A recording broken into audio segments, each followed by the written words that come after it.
return in a moment to our usual program, but before we do, I hope that you can take a moment to appreciate the Maresia cardigans Michelle and Courtney worked so hard on. Aren't they incredible? So I wanted to take this time to thank them and to let y'all know that these are now available on Ravelry. Back to your program. Hello everyone, welcome to Day to Day Knits, episode 46. My name is Sara, Coelho-Robinson. I am an immigrant from Portugal, living in Nashville, Tennessee, United States of America, with my husband Joseph and our dog Effie.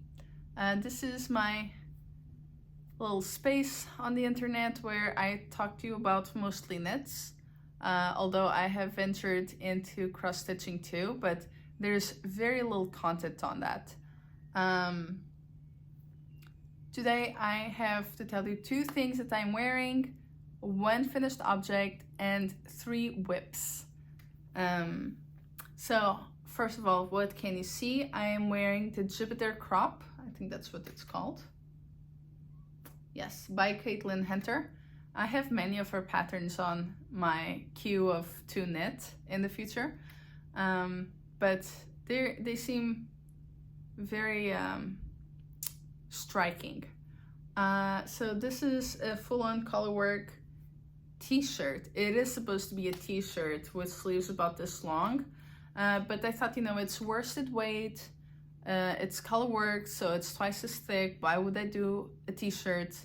Why wouldn't I make a sweater? So I decided to just keep my gray yarn going and add this little detail at the end of the sleeves, which is basically the center of these white parts, but with white instead of gray. The color is Retrosaria Rosa Pomar, which is 100% wool. Vovó is the yarn, V-O-V-O with an accent at the end. Vovó means granny, which is a really cute name to give a yarn. And the colors are 1, 11, 2, 20, and 22. And that's it. Each one of those corresponds to the gray, the dark red, brown, pink, and white. And it's a yarn that I've really enjoyed knitting with. Everywhere I go, people always comment on this sweater. And obviously they're surprised if I tell them that I knit it, because many people are just not used to people knitting anymore. But yes, as I said, very striking. It really catches your eye. And these are the original colors for the pattern. I did not mean to do that. I believe that my mom got me these yarns as a present for Christmas a couple years ago. And basically I gave her several patterns to choose from, and then she could choose like 1 or 2 and go buy the yarn. And because she went to the store that sells the original yarn, they gave her the exact colors, and I am pretty happy with it. So I've talked about this change. I don't think I made it longer or shorter than what the pattern says, but I could be wrong. I can't remember, and obviously I did not write it down at that time. The other pattern that I have to talk to you about that I am wearing right now is the Dreamy Vanilla Socks, which is made by yours truly. And they look like this, except for I used it all in this color, all the way to the end. It is a toe-up pattern, very easy, simple, good to try on your sock as you go. And the color that I used, which is only this one, is a Hypnotic yarn Yarnable color. If you don't know Yarnable, it is a monthly subscription that you can have where you order a skein, fingering, or DK. I think you can order 2 as well, but I've never done that. I only ordered 1 skein of fingering to make socks. And this color is called Celtic Faerie, I think. Yes, Celtic Faerie, and it's from March 2021. The colors, you don't get to pick them. They are a surprise. However, you can see the surprise ahead of time and choose whether or not you want to cancel that month or receive that month. And together with the yarn, you get little goodies like a stitch marker, a small notebook, paper clips, but all within the theme of the colorway. I used to do it back in 2021, but I think that after 7 months or so, I decided not to get it anymore.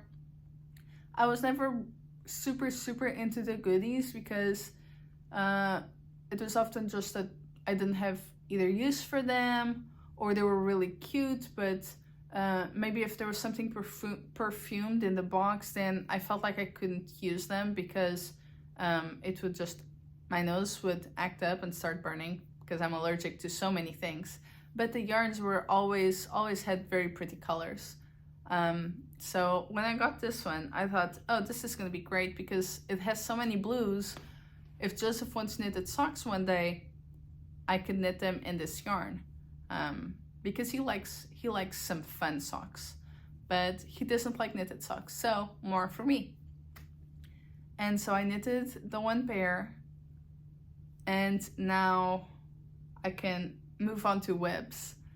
I'm knitting the second pair, which is this, but I didn't have enough yarn to make it all in one color, but that's okay because then I could use this Cloudborne fibers in Caribbean blue to make the cuff. And knitting these, I can think to myself, oh, these are so flashy, like look at this. But I actually, this Christmas, my mom gave me a pair of pants that are sort of like suit pants. It's not part of a suit, it's just really a really good looking pair of pants. And they are actually a blue that's not too far from this peacock blue. So I wore those to work with these socks and they went super cute together. Yes, I liked it. So I did not mind at all flashing some socks while wearing suit pants because they were matching. This yarn, I don't know exactly what it is. I'll write it in my notes, but as of right now, I just can't remember. Yeah, I think that's it on these socks. They're toe-ups, they're pretty basic. My friend Michelle, who is starting her own yarn dyeing company, selling on Etsy, and I have some yarn of hers that I want to knit a hat with. I just haven't gotten started yet. She got it for me last Christmas, and for a while I thought I wanted to knit a top with it, but because it is superwash wool and nylon, and the top, I would have worn it in the summer, but the summer will be too hot to wear it over here. So I decided I'm just gonna make a beanie instead. I just haven't gotten started, but when I do, I'll tell you more about her yarns. So anyway, we drive to visit my in-laws practically every weekend. Unless they're not in town, we really see them every week. And they live an hour away. So, and I never drive. I just don't like driving. I like walking and public transportation. But there's no public transportation there and it's too far to walk. So Joseph drives us. And my friend Michelle suggested that I basically keep a pair of socks in the car or just ready to be taken in the car so I can knit while I'm heading there because I get car sick very easily. So I could just focus on this like basic part, then do my heel when I'm home, and then do this. I can do that in the car too because I don't have to look when I'm doing ribbing nowadays. And so I finished the first sock and I have started the second sock. And I'm ready to go and visit them and keep knitting for the foot part or on the foot part of the sock. So that's going well, and as soon as I finish this, I only have this much yarn left and this much of the Caribbean blue. So this will be great to finish 2 more skeins for my goal of getting rid of a bunch of skeins that I have in my stash. Speaking of which, This year, I started the year with 287 skeins. And right now, I have used 271. Which is, well, no, I have used now. I have left in my stash 271 skeins. So I have done an amazing job going down over 10 skeins. That's because to make the blanket, there were many skeins to start with, but I started using all of those skeins in December, but I only finished using all those skeins in January. So yeah, I'm pretty happy with myself. And this puts me pretty close to September of last year. November was my month with least amount of stash, which was 261, which I will be able to reach in a few months. I'm certain of it. Oh, I didn't talk to you about this whip. I went straight into, no, not whip, this FO, because I went straight into my whip. So let me back it up and let's get started on this one. These are the super bulky mittens for women by Diane Soucy. The yarn is Malabrigo Caracol. The color is Camaleon. You might even remember last time I talked to you about this one. I can't remember if I had finished it or if I was in my fingers. But now I have the second one, which turned out a little bluer. Isn't that fun? So different how one part of the skein was like this and the other part like that. Yeah. The one thing I have to say about this yarn is that it does not have always the same weight, I guess. Some parts are pretty, okay, this is a good example. I don't know. Okay, there's one stitch right there, a pink stitch that's pretty bulky. And in this hand, there are many stitches that are pretty thin, like right here.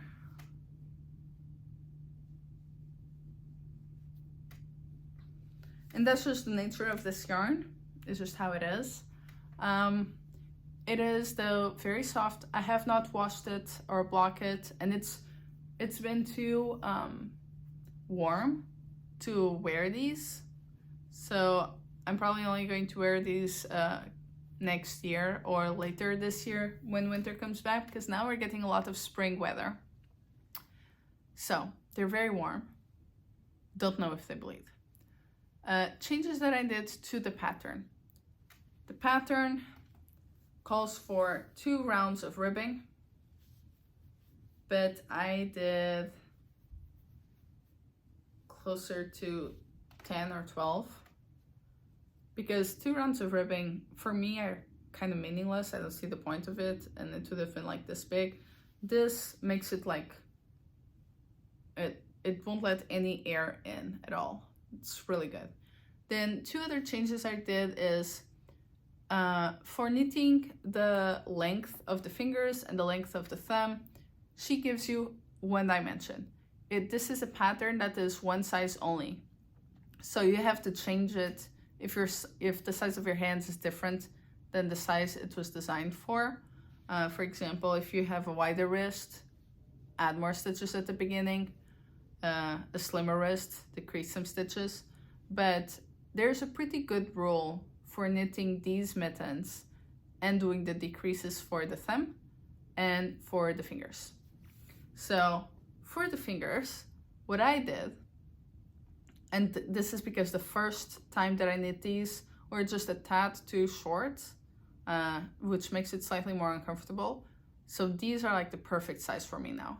And what I did is I kept knitting in the round without doing any decreases until I reached the top of my second longest finger. So this is my longest finger, this is my second longest, this is my third longest. So I knitted until trying it on in the right place, like pull down where I'm going to wear them, I would not be able to see the tip of this finger. And that's because the decreases are so fast that if you start them early, you're going to fill them on the top of this one and on the top of this one. But if you start them after you cover this finger, the second longest, then you don't have that issue. Same thing with the thumb. She gives you one dimension, and the dimension did not work for me. So I just knitted until I couldn't see the top of my thumb, and then I did the decreases, which is really like, it's one round of decreases and then you bind off.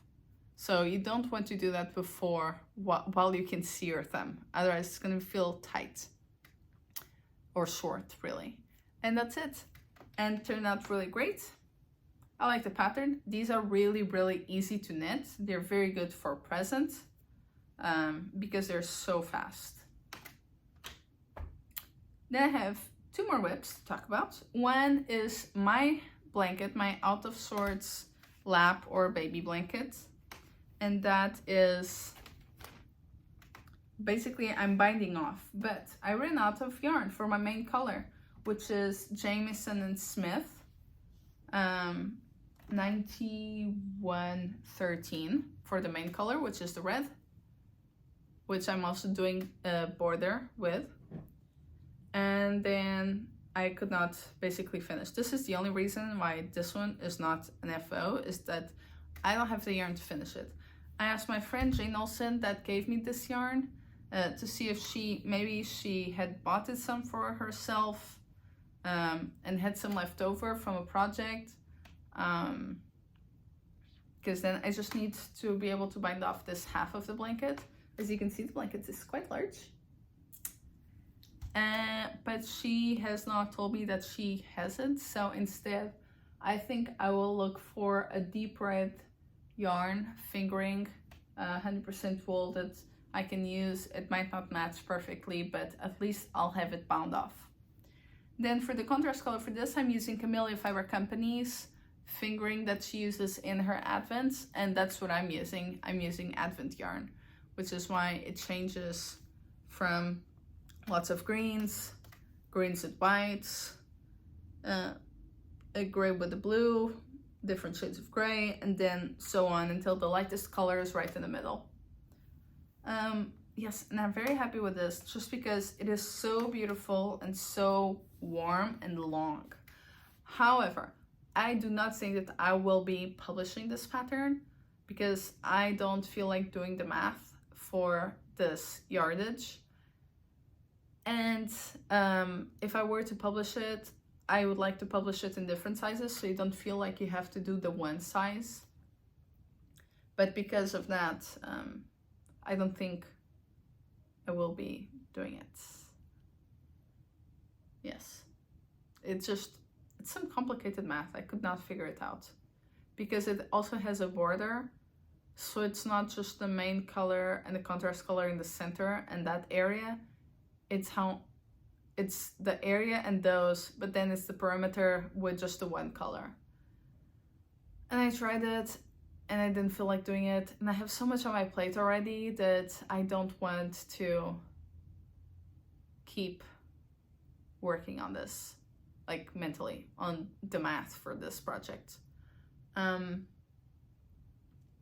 Yes, so that's it for this one. Super warm. Then, I'm sure if you watch more than one episode, more than 2 episodes of this podcast I do, then you know all about the Xiao, a cardigan from Layla Young, I think. Yes. And you know that I got 2 skeins for the main color that I wanted to make it with long sleeves because the pattern does not call for long sleeves. So this is what it's looking right now. And I have started on the sleeves, finally. Every 4 rounds, there's one round that just takes me so long and it hurts my fingers and I dislike it. But then 3 rounds are really, really easy after that. And then I just go back and do it all over again. I'm at a good point where maybe this could cover almost to my elbow, but I want to make it with long sleeves. So I have to keep knitting and then do my second sleeve. The yarns for this are For the main color, Labia and Aimée Merino Sport in Bisque and Fig and Posy Simple Merino Linen in Blush. For the contrast colors, I was using one orange that I've already stopped using because I ran out of it. It's just an older color. But the main colors that are the only ones that I'm using for the sleeve because I ran out of the orange for the body. So the other colors are Labia and Aimée and Rosa Pomar Mondim in yellow. Emma's Yarn Practically Perfect Sock in Ice Ice Baby, which is a light blue, and Tang, which is a pink that sometimes gets to be a little salmon. So the orange you see here is the same pink that you see here. And that's it. It's going really well. I can't wait to wear this. I can foresee one issue, which is because this just has so much like loose yarn, this is going to get caught and stuff. And one slightly annoying thing I'll have to do is binding off this. But I think that what I'm going to do is I'm going to braid it and then I'm going to tuck the braid. I think that will be the neatest solution. And I won't have to individually hide all of these ends. Yes, I think that is the solution. And now I am going to go and have lunch and go grocery shopping for the rest of the week. In the meantime, basically next week I would expect to see more of this knit, maybe my other sock finished, and the border of the blanket then, which then I will block. And if it's blocked, I'll talk about it or just show it, and if it's not, then I won't. Yes. Now I've started watching 2 shows, K-dramas. One is called My Man is Cupid, and it's about this human woman that falls in love with a guy that is Cupid. So he's not, I guess, considered to be human, even though it looks human, but he does have wings that other people can't see. Anyway, there's a love story there, but also as the background for plot B, there is a murderer that's been targeting women for 30 years or so. So that's one of them. And I'm on episode 9, so I'm almost halfway through, or little past halfway through. The other one is Marry My Husband, which I'm on episode 12, so I'm up to date with what's happening. And on the first episode, I'll just tell you this because it's basically the beginning of the plot. The main character, who has cancer and is going to die from it, finds out that her husband and her best friend are having an affair, and they're committing insurance fraud because they want to get a bunch of money from her life insurance when she dies of cancer. In the meantime, though, her husband kills her when she finds out about them and says that, you know, she's going to tell the police all about it and they're not going to get away with it. But instead of dying, she wakes up 10 years in the past, and she decides that she is going to turn her life around, and she's not going to end up with the same guy, with the same friend. That is not, obviously not really a friend. And she's just going to focus on that and just changing her life to be happier. And yes, I'm really enjoying that. I can't stop watching these shows. They're really good. I mean, just like, you know, how you find a book and sometimes you can't stop reading it. That's me with these shows. All right, well, I hope you enjoyed the show, and I will see you next time. Bye.